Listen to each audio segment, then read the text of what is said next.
Hello, welcome to episode number 23 of Daily Market Mastery with me, popular investor Christian Rauchenwald. As always, in this series/episode, we are using the Elliott Wave principle or Elliott Wave theory to try to predict the future movement of stocks and indices. If you want to know more about Elliott Wave theory, I would recommend, depending on what you already know, to either just check the description of the video, and there you'll find a link that allows you to read the ebook about Elliott Wave theory for free online, or to check out episode number 1 of Daily Market Mastery, where I go a little bit more into the basics of Elliott Wave theory. Additionally, down in the description, you'll also find our one-page cheat sheet that summarizes wonderfully most of the rules and guidelines for all the wave patterns.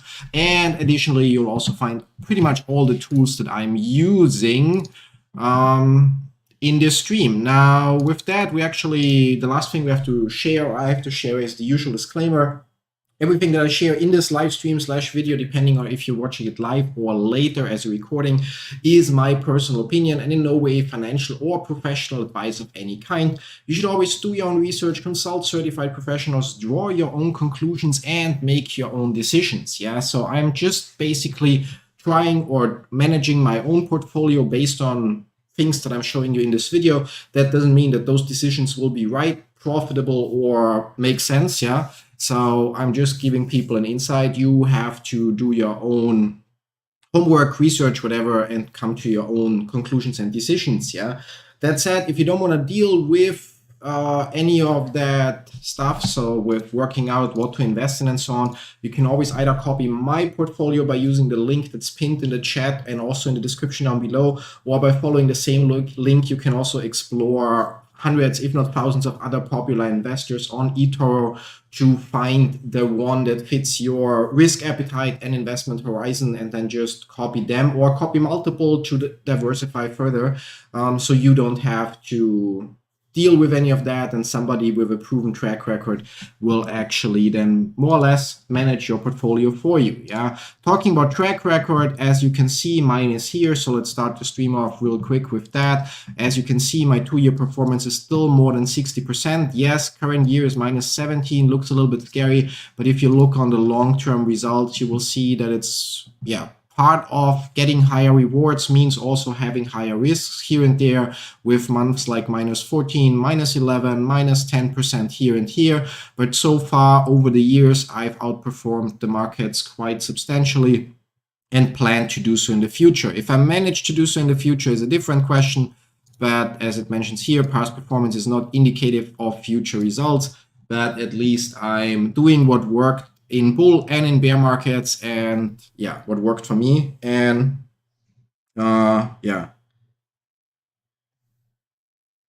anyway, so with that, let's jump into it. Yesterday we looked into MU.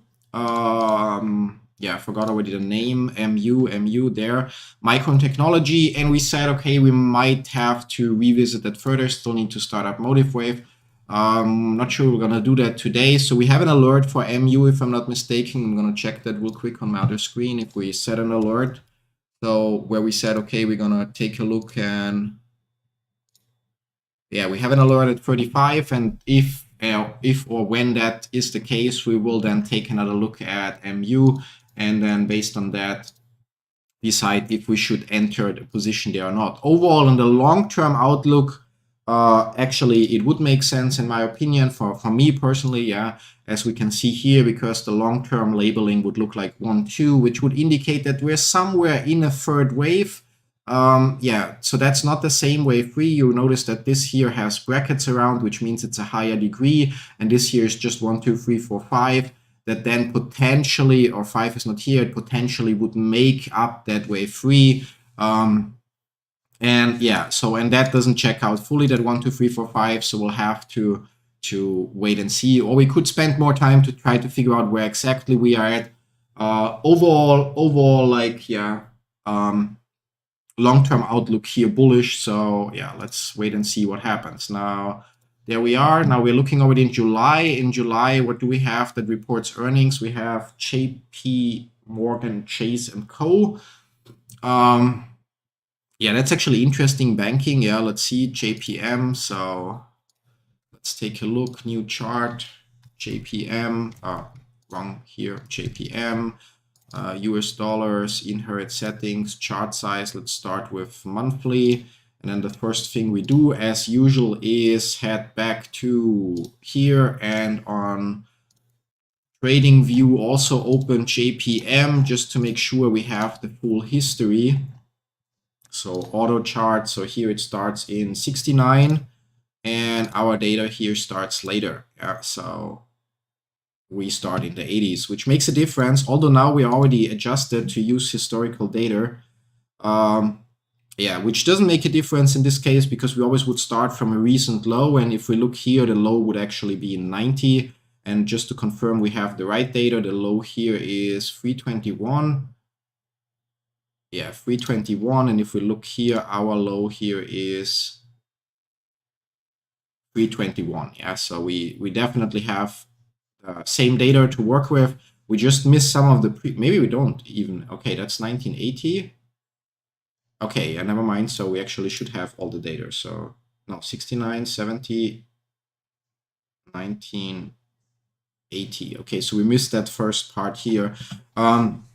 Yeah, as for Elliott Wave Theory, yeah, so basically, why do we not label from the beginning here, but from the peak here? Because, yeah, how do we describe the best? Let's say it like this, okay, before the company goes public, usually you have a company history, which would play out as 1, 2, 3, yeah, 4, and then eventually 5. And very often, companies go public around that 0.5, which means that after they go public, we then have the first corrective pattern, or they're already in the part, or they might still go up a little and then go down. Very often, not always, yeah. And therefore, then we would have a corrective pattern, which would make this actually 1, 2, and or 1, 2, and then here we would have a wave 3. But since we don't know any of the data before the company went public, we cannot use that. But it's like why we very often see situations where after a company goes public, we either immediately have a dip, or maybe we have like something like this. So that could technically be, I don't know, that could be the end of the 5th wave. So 3, 4, 5, that makes up wave 1, and then we have wave 2, and then from here we actually can start, and here we should then have a full impulse pattern. Yeah. Circling here, that means that we only start from here, and the auto labeling tells us, okay, that's how it looks like. Yeah. If we zoom in here, yeah, like, I mean, there are a few things that don't check out right now. So if we zoom in here, the first question that we would have to ask ourselves, is that really here wave 2? Yeah, like, I mean, we might be able to say something like 1, 2, 3, 4, 5. So that's an impulse wave up here. And then A, B, yeah, we need that low here. I mean, otherwise it would be A, B, C, and the correction would enter here. What's crucial, or not crucial, but what's going to help us here, get rid of the volume indicator. What's going to help us here is to see, okay, here the low is 1526 and here the low is 1496. So we actually have a new low, which makes this valid. Now, if we say, okay, yeah, it would say it's like this. May or may not check out. Actually, doesn't look too bad, especially if we then consider if this is a zigzag, then this has to subdivide into 1, 2, 3, 4, 5, and wave 3 would not be the shortest, yeah. And then that would have to subdivide into another corrective pattern. So we would have to fit another, like, for example, ABC in there, which we also can relatively nicely do. And then that ABC also would have to be 1, 2, 3, 4, 5. That would be another corrective pattern. And here we would need to have another 1, 2, 3, 4, 5. And so that seems to check out. And wave C would also need to be another, in this case, probably 1, 2, 3, 4, 5. Yeah, so like obviously we could look closer to confirm that with more detail, but that's not what we care about. We care about like what's going to happen in the future, and for that we just want to figure out where we are at now. If we were to use Kennedy channeling technique, so let's quickly switch from logarithmic to non-logarithmic scale and see if we use Kennedy channeling technique, because on logarithmic scale that will not work right now. And we put that here, then that would be our base channel. And it's super interesting because we would have a breakout from our base channel here, which indicates we're in the 3rd wave. Yeah, we're gonna that stays here. We just want to move the 4 actually.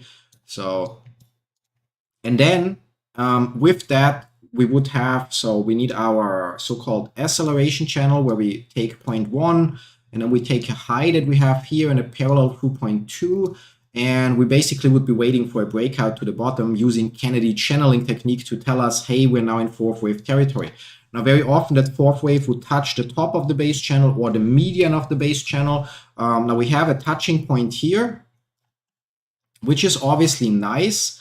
However, it doesn't look like that's actually our fourth wave. So like if it wouldn't be for Kennedy channeling technique, I would now say like, actually, hey, how is it not like something like this? And yeah, and then we would actually already have our fifth wave here. And that's going to make an interesting difference, because if we then would have our fifth wave in progress, yeah. So let's assume it is like this, yeah, like just for a second, then we would get, based on Kennedy channeling technique, our destination channel by connecting 0.2 and 4 with a parallel to 0.3, and then the target would be the top of that channel as like wave 5. So which would then indicate, hey, we have a fifth wave here, which would then as a result mean that that is actually wave 1. And now we are currently in wave 2. And wave 2 would very often, not always, but wave 2 would very often correct into the area of wave 4 of the previous impulse wave. That's the wave 1 of a lower degree. That's the 1, 2, 3, 4, 5, which means wave 2 would expect to take us down here to 80. And then, yeah, the rest of the labeling is then just forecasted randomly. So let's try to, yeah, so like this. Yeah, like the rest of the labeling completely irrelevant right now, but that's what it would just put on the chart. Yeah, so but in this case, we would have obviously the interesting scenario that, hey, now JPM is going to suffer a lot. And yeah, even if we just forecast that as an ABC, as a corrective pattern, then we can see that right now, if we connect those manually, right now it would say, hey, that would probably play out like this. And it would very nicely fit the description of 6x, where very often wave C is identical to wave A, yeah. So that's one thing. So here we would say, okay, hey, we're gonna wait, and we wait for JPM to actually set an alert to actually reach, I don't know, what do we have here? So to fall another 50% down to like 72-ish, yeah. So what do we have back here? 70, yeah. So I would say alert for 75. And then from here, we would have a great buy opportunity, yeah. That would also align with the idea that we'll have a market crash incoming, where obviously banks would suffer. So, and a lot of the value of bank stocks would be wiped out further.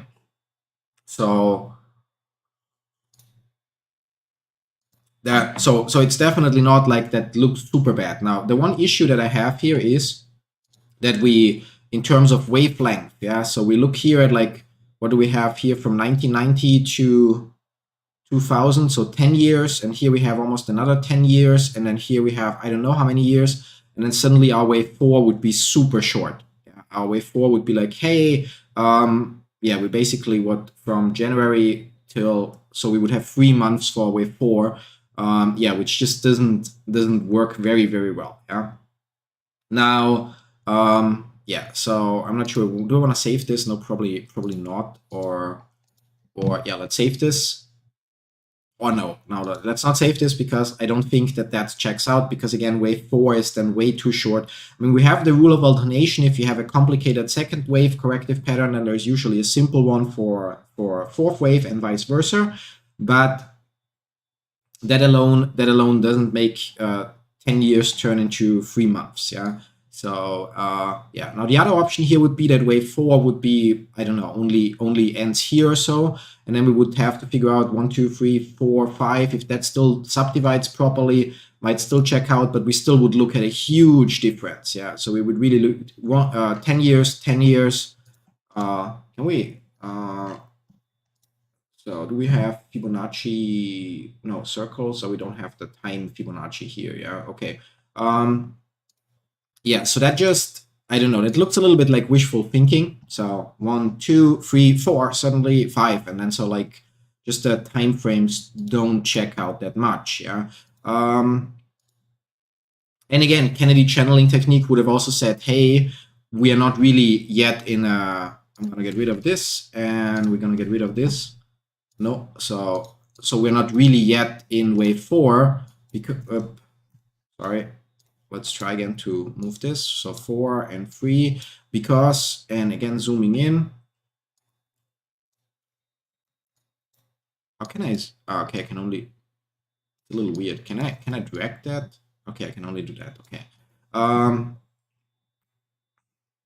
One day I'm gonna figure this out, yeah? So, exactly. So if we would now have our so-called, as said, what did we say? Our so-called acceleration channels, so where we take point 1 and whatever high we have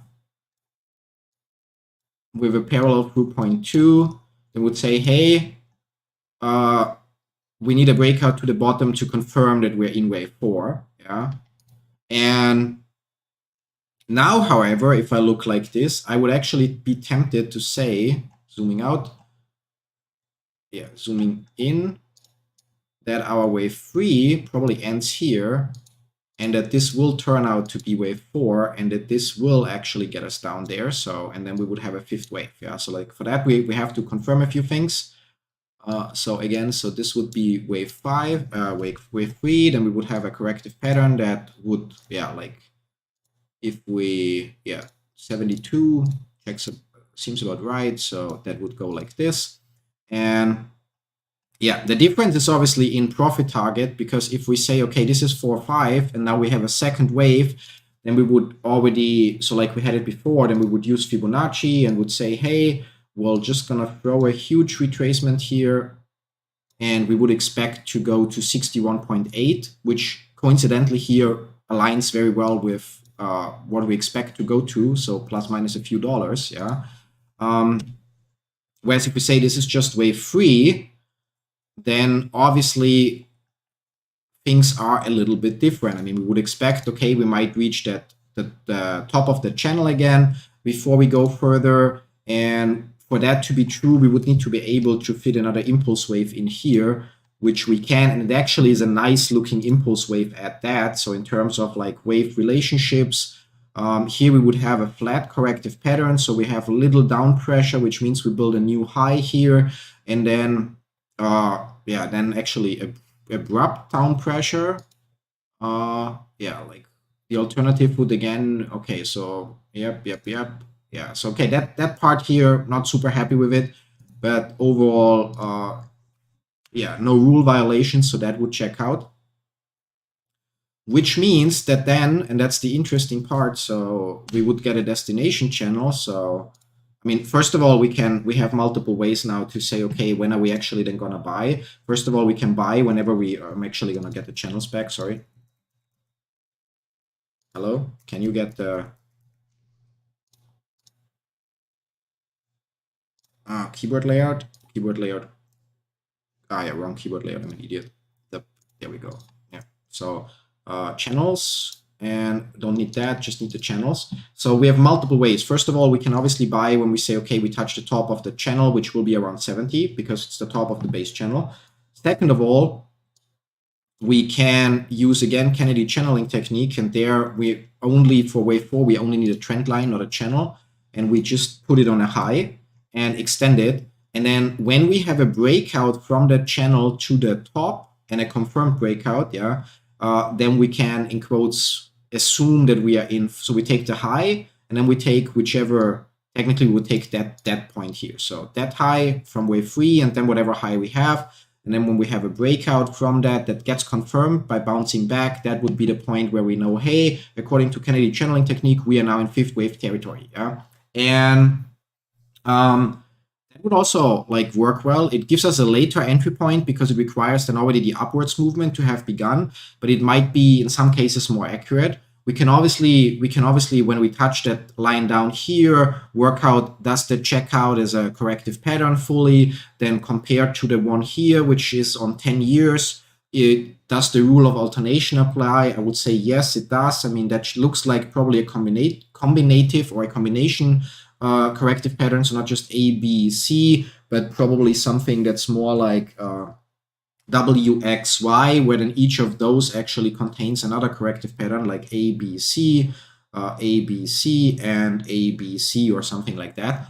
And yeah, so and then our destination channel, so assuming that we actually have the right turnaround pound at around 72, so then we would take 0.2 and 0.4, and again we don't know 0.4 yet, we just estimate where it will be, and then our destination channel would actually be the top or median of here. So we would wave 5 will recover at least 70 or 80%. Don't nail me on that, it should be 70%. Yeah, so that's why the cheat sheet is handy. So I'm going to switch to a desk cam for a second. I know you guys cannot read it on the screen, probably depending on if you're looking full screen or not. But basically, instead of having to go to the book and look for the page on guidelines and so on, I can look here and it tells me in an impulse wave, wave 5 is bigger or same 0.7 times wave 4. So it's at least 70% of what wave 4 lost. So what we lost here, we at least recover, switching back. So what we lost here, we at least recover 70% of what we lost here all the way down, we at least recover 70% here for wave 5, yeah? And the Kennedy channeling technique says, hey, we'll touch the median or potentially the top of that channel, which would give us a decent profit target here, assuming that first, as said, we have a crash in the stock, yeah? Doesn't have to be right now. There's no guarantee that this wave B already finished out. It's just was it labeled like. We can, meaning there could still be more upside, and then we go down, which would then mean we don't go down that far and whatnot, yeah. Because while there is the guideline that, hey, very often but not always wave 4 will touch the base channel, there are also situations where it would touch the duplicate or the middle here, yeah. Sometimes it's not even close to that if we had really, really strong movements before. So that's just the guideline. So we could, for example, now say, okay, let's look at the 2-day chart, and yeah,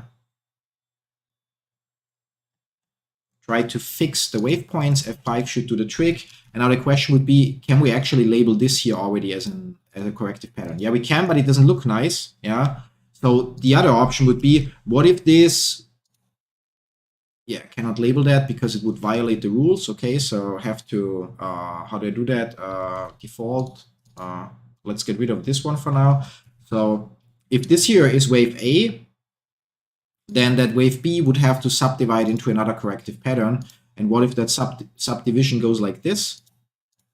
So that we still have room here, which would again require then here that this wave B subdivides into another corrective pattern, which might not be the case. So it might actually be, yeah, let's zoom in a little bit. So if that's the highest point, probably, yeah, then, so, and then that would be A, B, and then C should actually not be that long. Or let's actually do this the reverse way. So get rid of this, get rid of this. And let's start by labeling this here. So that would be A, B, and then that gives us a wave C that should actually take us roughly down here. Yeah, so I'm gonna double check that by adding a trend line to again check if, yeah, so here-ish, yeah. So in a perfect zigzag world, that would be where we might be going. So if that would be wave B of that entire zigzag, which means that this here would be A, wait, what? No, I'm zoomed out too much, sorry, zoomed in too much, so still. So this here would be the big, okay, no, here, that would then be A, B, and that would be point C, and then this one here, and that's gonna be labeled, yeah, that one here would then go A, wherever we have that point there, point B and point C, which in this case, again, if we assume that the wave C is identical to wave B, not sure where we have 166. Are we now? Okay, we're now at 164. Okay, so you see, like in this case, if it were to be, yeah, obviously then we wouldn't go down here because we're not A, B, C, but we would first go up another, what's that, 20% roughly, before we then make a journey down. And instead of going down to touch the base channel, we would go down roughly to here now, which would, again, checking just roughly, if we align that more or less, which would mean it would touch the median of a copy of the base channel. Yeah, now that with the copy of the base channel is not something that happens very often, so just stick with base channel, acceleration channel, deceleration trend line, and then destination channel for working things out. But overall, like, yeah, that's also an option here. So depending on how close we look, because for the other scenario, yeah, like that would be something. Here we have ABC, and then that ABC here, so like this, yep. So that ABC here then turns into this ABC, and that basically makes up with B of the bigger one, which then actually takes us here, which means I should have an alert already, not at 75, but an alert at like, yeah, like 100, 105. So update alert to basically see if we can enter here, and then better safe than sorry. Yeah, we're gonna actually move that whole thing to reflect that. I don't know where that point now is, so point, yeah, so like this, and that BC goes there, that goes there. Can get rid of the trend line or not, and then why do you not? Okay, so that way, not sure why it doesn't print the wave C properly here. Can you please align? Okay, and the moment I click it again, screws it up. Okay, anyway, yeah. Yeah, so that would be one option. So we would see JPM going down further, and then have a push, and then we go down there. And then in terms of like length, that corrective pattern, yeah, looks a little bit better. Not by much, to be honest. And then if we just add a second, how was that new analysis? Yeah. Yeah, so can I do that and copy the whole thing? So can I say new analysis, untitled, empty? Okay, I cannot. Okay, then if I say open, manage analysis, new analysis, I can open this one, which is my primary. Oh, I can open it. Okay, so primary is okay. So this one saved, and then manage analysis. Then we can quickly delete alternative one and make a new one, and then we'll just have to quickly work things out again. So get rid of the volume, switch on a monthly chart.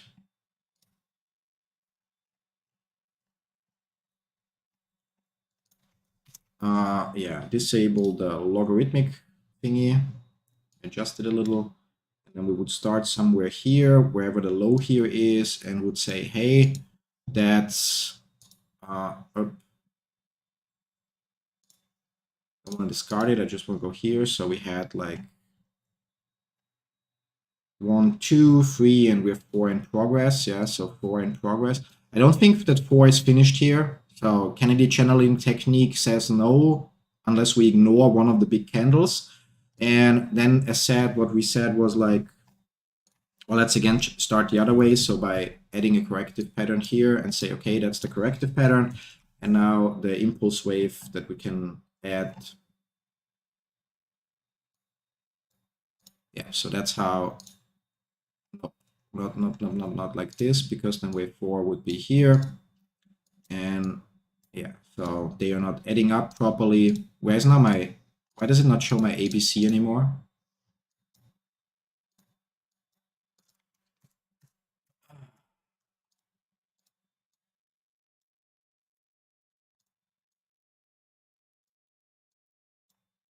There we go. Yeah, so that would be the other option, where I said we have our base channel 0, 2 extended with a median, and then we have our acceleration channel with 1 and whatever high we have, 3, and a parallel through 0.2, which would say, hey, we're still in third wave territory.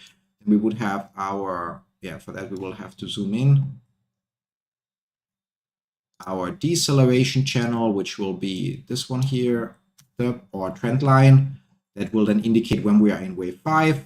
and then we would have our, hey, we're waiting for this here to actually play out. Yeah. So in terms of time frame, where is that now? That would be in, again, times are not that super great, but that would basically be February next year. So here we would have, yeah, if it were like this, but I said, like, it's just as likely, if not more likely, that we're looking at this the other way, where first we have this pattern play out and then go down. So we have then a longer wave 4, still way shorter than the wave 2. And yeah, either way, in one case, we would say, hey, we start getting in at around 100. In another case, we get in at 70. So if we say we start around 100 or 105, and then if that plays out like this, I can also be wrong. And then we, as it potentially goes down further, we keep increasing our position until we potentially touch the 70 mark.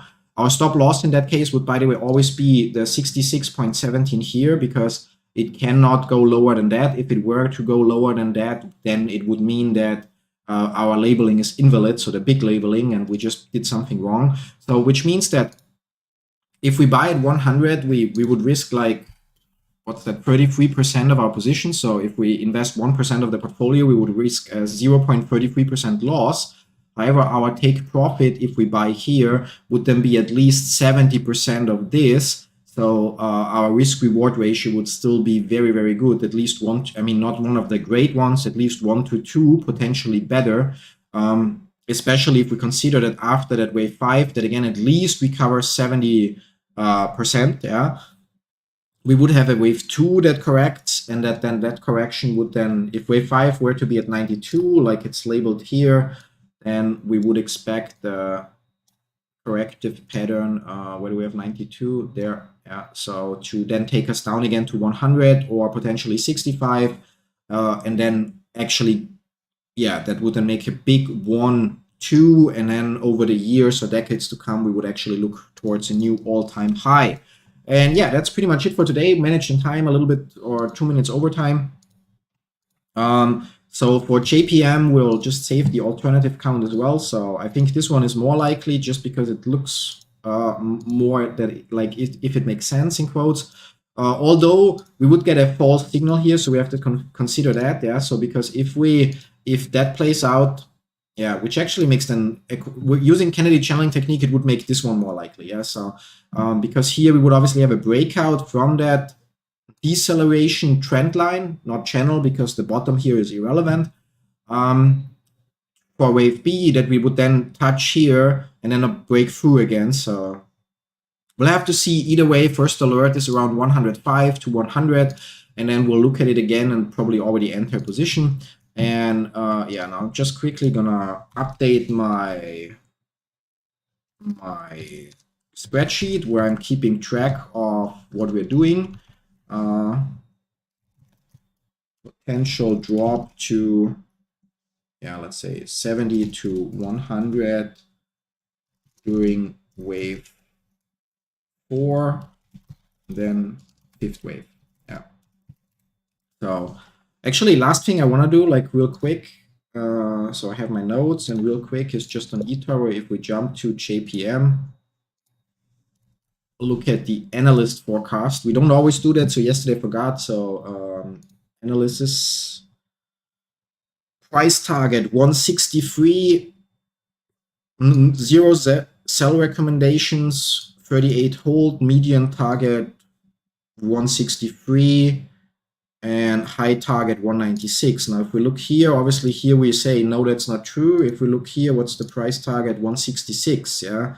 So, yeah, like, that would actually align with the medium price target to say, hey, that's the target, and then we sell. Yeah, we'll see how it plays out. Yeah, which quickly makes me wonder for MU. Let's check there real quick. Micron Technologies analysis.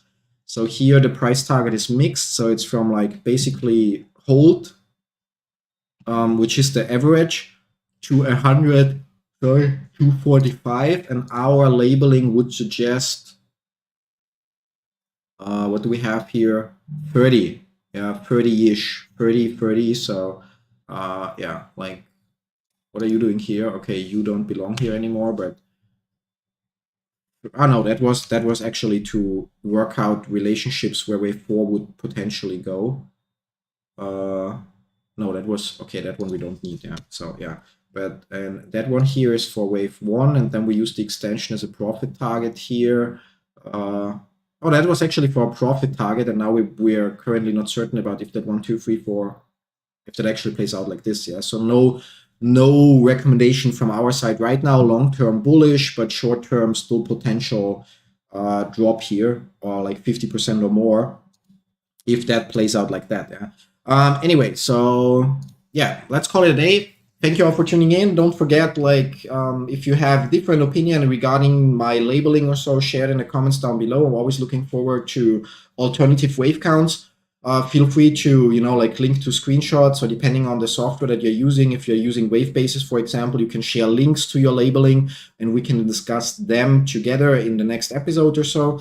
And other than that, there's not going to be a stream tomorrow, since usually we don't have streams on Friday. And on Monday, we're going to have another summary stream where we go through our current positions and look how things developed so far. And then we just start into a new week of forecasting. So yeah, as I said, thanks for tuning in. Have a great day and a great